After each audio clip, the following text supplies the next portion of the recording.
Hi guys, நீங்கள் survival கேட்டகரியில் ஏதாச்சும் வெப் சீரிஸ் தேடுறீங்கன்னா இந்த சீரிஸ் உங்களுக்கான சீரிஸ் தான். சீரிஸ் பேர் என்னன்னு கேட்டிங்கன்னா லா பிரியா. ஃபஸ்ட்டு இந்த சீரிஸோட கதை என்னென்னா, லாஸ் ஏஞ்சலஸ் சிட்டியில் பெரிய குழி ஒன்று விழுகுது. ஸ்பாட்டில் இருந்த அந்த மக்கள் யாராலுமே அந்த குழிக்குள்ளே விழுந்து 10,000 பிசிக்கு போயிடுறாங்க. இதில் ஹீரோவோட ஃபேமிலியும் அடங்கும். அந்த மக்கள்லாம் சேர்ந்து எப்படி திருப்பி எடுத்துக்கு வந்தாங்கிறது தான் இந்த வெப் சீரிஸோட கதை. இதோட பாசிட்டிவ் நெகட்டிவ் என்னென்னு பார்த்துருவோம். ஃபஸ்ட்டு பாசிட்டிவ் பாயிண்ட் என்னென்னா, அந்த 10,000 பிசிக்குள்ளே நிறைய மிஸ்ட்ரியான விஷயங்கள் எல்லாம் காமிச்சிருப்பாங்க.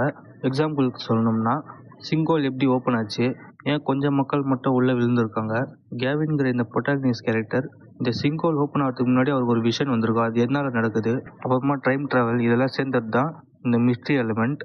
ஒரு எபிசோடோட எண்ட்லேயும் ஒரு மிஸ்ட்ரி ஓப்பன் பண்ணி அதே எபிசோடோட எண்டில் கரெக்டாக முடிச்சிருப்பாங்க.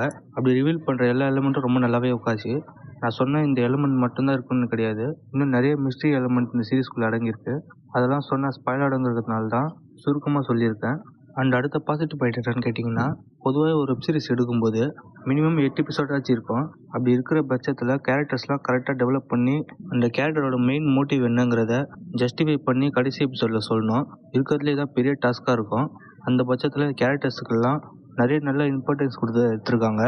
அந்த பட்சத்தில் இந்த சீரிஸ்குள்ளே வர எல்லா கேரக்டருக்குமே ஒரே மோட்டிவ் தான், சேஃபாக போய் எர்த்துக்குள்ளே போய் சேரணுங்கிறது தான் எல்லா கேரக்டர்ஸ்க்குமே இருக்கும்.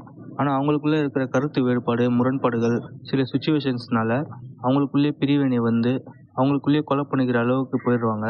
இந்த மாதிரி ட்ராமாஸ்லாம் ரொம்ப நல்லாவே ஒர்க் ஆச்சுன்னு தான் சொல்லணும். இந்த மாதிரி ட்ராமாஸ் இருந்ததுனால தான் எங்கேஜிங் ஃபேக்டராகவே இருந்துச்சுன்னு தான் சொல்லுங்கள். அண்ட் அடுத்ததாக டெக்னிக்கல் வைஸாக பார்க்கும்போது இந்த சீரிஸ்க்கு என்ன தேவையோ அந்த அளவுக்கு விஎஃப்எக்ஸ் தான் யூஸ் பண்ணியிருக்காங்க. ஒரு டிவி ஷோவுக்கு எந்த அளவுக்கு பட்ஜெட் ஒதுக்குவாங்களோ அந்த பட்ஜெட்டை இந்த ஓடி இருக்காங்கன்னு நல்லாவே தெரியுது. அண்ட் விஎஃப்எக்ஸை தாண்டி நிறைய ப்ராக்டிக்கல் எஃபெக்ட் யூஸ் பண்ணியிருக்காங்க. அதெல்லாம் பார்க்கும்போது நல்லா கிரவுண்டடாகவே ஃபீல் ஆச்சுன்னு தான் சொல்லணும். அண்ட் சினிமாட்டோகிராஃபி ரொம்ப நல்லாவே பண்ணியிருந்தாங்க. இந்த ப்ரீ ஹிஸ்டாரிக்ஸ் அந்த காலத்து ட்ரைபல்ஸ்லாம் எப்படி வாழ்ந்தாங்களோ அந்த லேண்டெல்லாம் கரெக்டாக சூஸ் பண்ணி அதுக்கேற்ற மாதிரி செட்டெல்லாம் நல்லா போட்டு அதை கரெக்டாக கேப்சர் பண்ணியிருக்காங்க. அண்ட் இதோட மியூசிக்கை பொறுத்த வரைக்கும் ஆவரேஜாக தான் இருக்கும். ஏன்னு சொல்கிறேன்னா, இந்த சீரிஸ் போகிற ஃபாஸ்ட்டில் அதெல்லாம் கவனிக்கவே மாற்றிங்க. அந்தளவுக்கு ஸ்க்ரீன் பிளேயே ஊறி போனதுனால சவுண்டை கவனிக்கவே முடியாது. அண்ட் எடிட்டிங்கும் அதுக்கேற்ற மாதிரியே வர டென்ஷன் சிச்சுவேஷன்ஸ் எல்லாமே நமக்கும் டென்ஷனாகவே ஃபீல் ஆகும். லைக் அந்த கேரக்டர்ஸோடய மெர்ஜ் ஆகி நம்மளும் அந்த கேரக்டர்ஸ் மாதிரியே இருப்போம். இந்த அளவுக்கு டெக்னிக்கல் வைஸாக ரொம்ப நல்லாவே பண்ணியிருக்காங்க தான் சொல்லுங்க. அடுத்தது இந்த சீரிஸோட நெகட்டிவ் என்னென்னு பார்த்துருவோம். இந்த சீரிஸோட மெயின் நெகட்டிவ் பாயிண்ட் என்னென்னா, இந்த சிஜி ஒர்க்கில் ரொம்ப ஒஸ்ட்டாக பண்ணியிருப்பாங்க. புரியுது, இது டிவி ஷோ தான், இருந்தாலுமே இன்னும் கொஞ்சம் சிஜி ஒர்க்கு மெனக்கட்டு பண்ணியிருந்தாங்கன்னா ரொம்ப நல்லாவே ஒர்க் ஆகிருக்கும். ஒரு அனிமல்ஸ் எல்லாம் பார்க்கும்போது ஸ்டாப் மோஷனில் எடுத்த மாதிரி தான் இருந்தது, கொஞ்சம் கூட ரியலாகவே ஃபீல் ஆகுறாங்க. அடுத்த அந்த சீரிஸில் வர நிறைய லாஜிக்கல் எரர்ஸ் தான். சீரிஸ் போட ஸ்பீடில் கண்டிப்பாக எல்லாம் யாரும் நோட் பண்ண மாட்டோம்.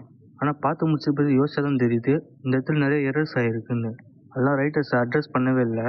அடுத்த நெகட்டிவ் என்னென்னா, மிஸ்ட்ரி எலிமெண்ட் தான். எவ்வளோக்கு எவ்வளோ நல்ல மிஸ்ட்ரி எலிமெண்ட் எடுத்து கதையில் கரெக்டாக வச்சாலுமே சொன்ன விஷயங்களை தெளிவாகவே சொல்லலை. லைக் ஒரு வாட்டி பார்க்கும்போது புரியாது, 2-3 வாட்டி பார்த்தா தான் என்ன நடக்குதுன்னு புரியும். அந்தளவுக்கு குழப்பி வச்சுருப்பாங்க.